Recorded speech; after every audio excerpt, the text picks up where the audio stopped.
সত্যি কথা মনে পড়ে গেছে,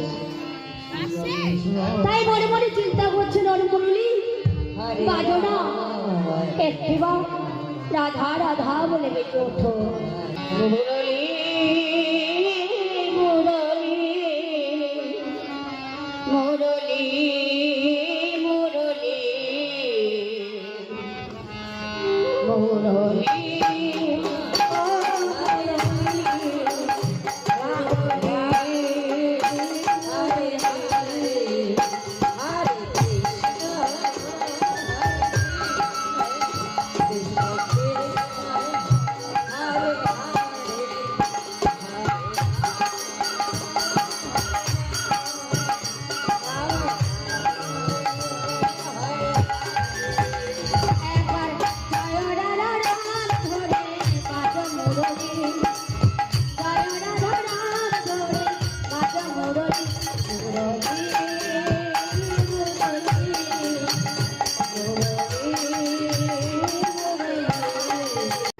দেখি আমি এই বৃন্দাবনে কত পুষ্প ফুটে আছে।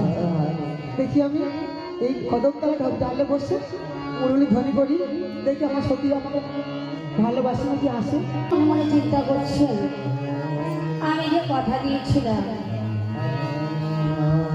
শারদ চন্দ্র পবন মান্দ্র বিপিনে ভারালো কুসুম গন্ধ রে আহারে আহারে আহারে শারদ চন্দ্র পবন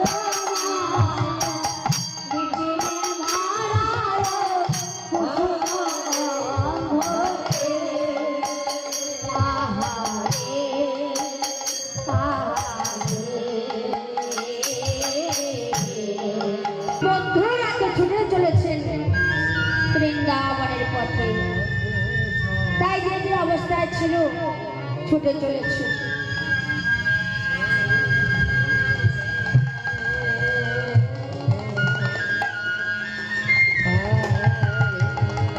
তাই সকল সখীরা এদিকে হারাচ্ছে।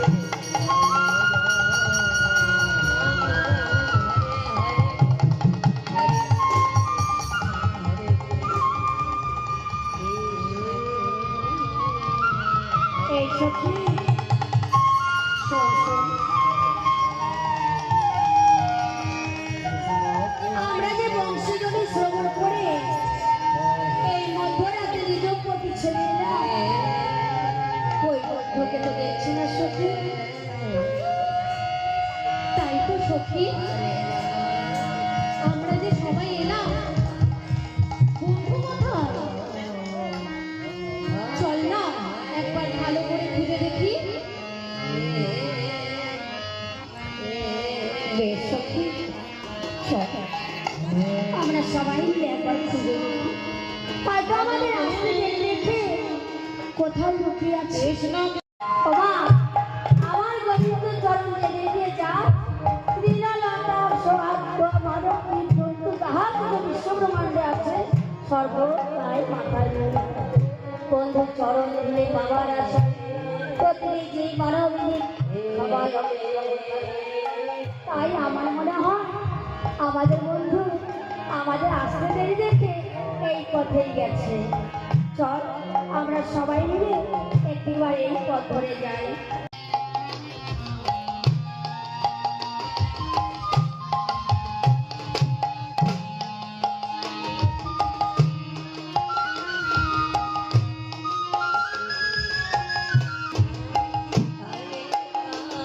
সখীগণ এ কি তোমরা এত রাত্রে এখানে এসেছো? বারে তুমি তো আমাদের ডাকলে। আমি তোমাকে দেখেছি, আমি আপন মনে কদম ঢালে বসে বাঁশি বাজাচ্ছিলাম, তোমাকে আমি কখন ডাকলাম? দেখেছিস সখী আমাদের নাম ধরে ডাকলো, আমার বলছো কখন ডেকেছি। যাও যাও তোমরা গিয়ে ফিরে যাও। ও বন্ধু ওই গৃহতে যখন একবার বেরিয়ে এসেছি আর আমরা ওই গৃহে ফিরে যাব না। যদি স্থান দাও তোমার চরণে দাও, নইলে এই জীবনে আমরা যমুনার জলে বিসর্জন দেব আর আমরা গৃহে ফিরে যাব না বন্ধু, এই জীবনে আমি যাব না। আমি এখনো বলছি যাও, যে তোমরা গিয়ে ফিরে যাও।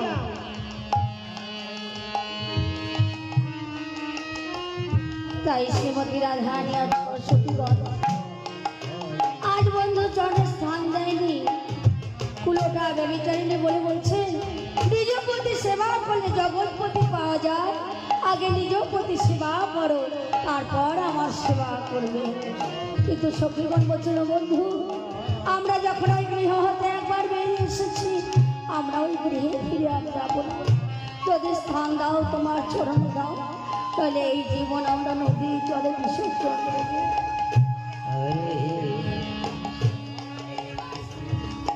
যাও যাও, আমি এখনো বলছি তোমাদের গিয়ে ফিরে যাও। করে আজ আমরা সকল সখীরা মালা বাঁধবো আর সেই মালা তোমার গলায় পরিধান করবো। ঠিক আছে সখীগণ, তাই হবে।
তুমি কখনোই আমাদেরকে দেখো না, আমি প্রতিদিন এভাবেই সাজি।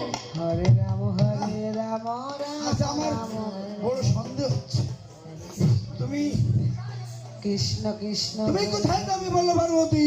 আমি কোথায় যাবো তবে শুনবে? হ্যাঁ শুনবো, শোনো তাহলে। বলো। আমি না বলা যাবে না, কারণ আমি যদি এখন বলি আমি বৃন্দাবনের রাসে যাব, তাহলে তো ভোলানাথ তোমার পিছু নেবে। সত্য কথা তো বলা যাবে না। আর যোগমায়া রূপে আমি ছলনার বেশ ধারণ করব, তাই ভোলানাথের সাথে আজ আমার ছলনাও করতে হবে। হরে কৃষ্ণ কৃষ্ণ কৃষ্ণ ভোলানাথ, হ্যাঁ বলো। ভোলানাথ, আজ না আমি একটু বাপের বাড়ি যাব।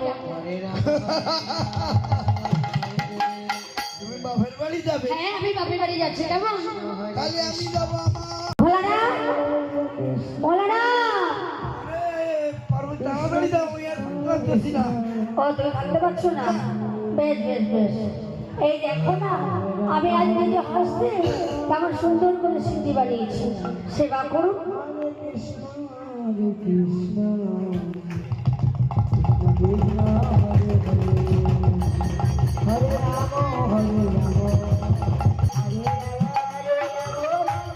এবার বৃন্দাবন পথে যাত্রা করবো আমি। তাই পার্বতী চলছেন গৃহ দিকে আর এইদিকে নারদ ঋষি সর্বদাই হরিবল বিনা বাজায় নাম। তাই এরকম নারদ দুই একটা যদি পাড়ায় থাকে, পাড়া হরিবল হয়ে যাবে, বেশিক্ষণ লাগবে না। তাই দেখুন পার্বতী চলেছেন গৃহতে আর নারদ চলেছেন ভোলানাথের কাছে।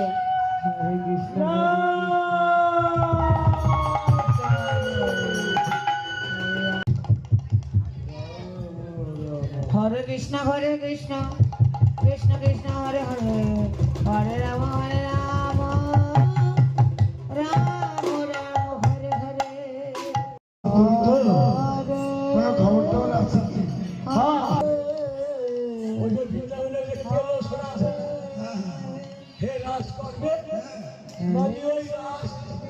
রাজ দেখতে গেছে? আগে, আগে।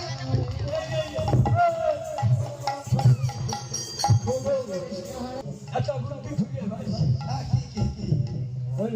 আরে কাছে তুমি ঘরে গিয়ে ওই মামির যে শাড়ি আছে ওই শাড়ি পরবা হ্যাঁ পরে তুমি মানে ওই মামি সাজা মামি সাজা হ্যাঁ হ্যাঁ হ্যাঁ আচ্ছা সাজলাম সাজিয়া তুমি মামি সাজা হরে কৃষ্ণ হরে কৃষ্ণ মামি সাজা দিয়ে চলে যেতে হবে হরে রাম হরে রাম রাম রাম হরে হরে কৃষ্ণ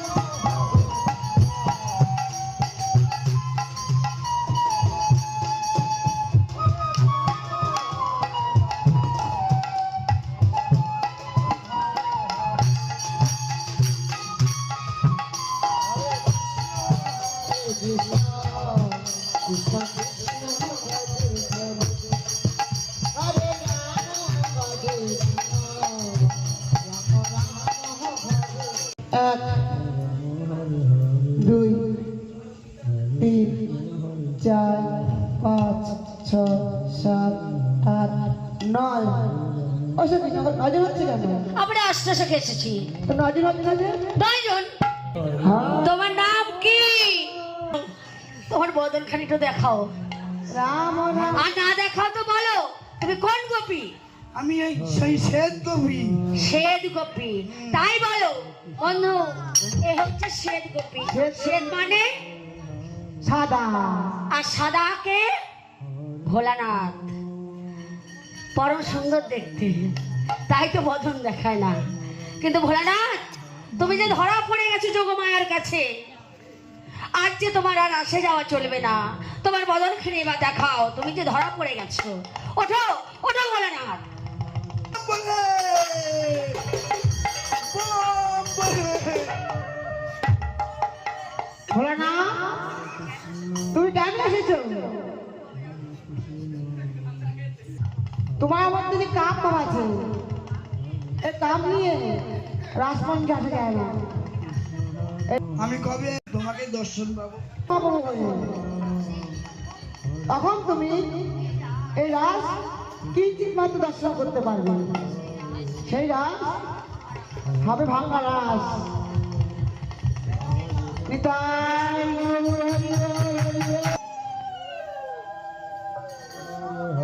অদন্ত মহাপ্রভু রূপে সুদান শান্তিপুর ধামে তুমি আসবে, আর আমি বৃন্দাবনে রাস শেষ করে শান্তিপুর ধামে আসবো ভাঙা রাস করতে। সেই শান্তিপুর এসে তুমি যে রাস দর্শন করতে পারবে, সেই রাস হচ্ছে ভাঙা রাস।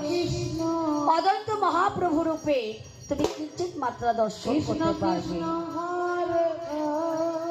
তাই ভোলানাথ কি করলেন? অনাথ গোবিন্দকে বললেন যে গোবিন্দ, তুমি তোমার যুগল মূর্তি খানি আমায় একবার দর্শন করাও। আমি তোমার যুগল মূর্তি দর্শন করে আমি আমার কৈলাস ধামে ফিরে যাব। তাই গোবিন্দ আমার কি করলেন? শ্রীমতী রায়কে বামে নিয়ে যুগল রূপ দর্শন করলেন।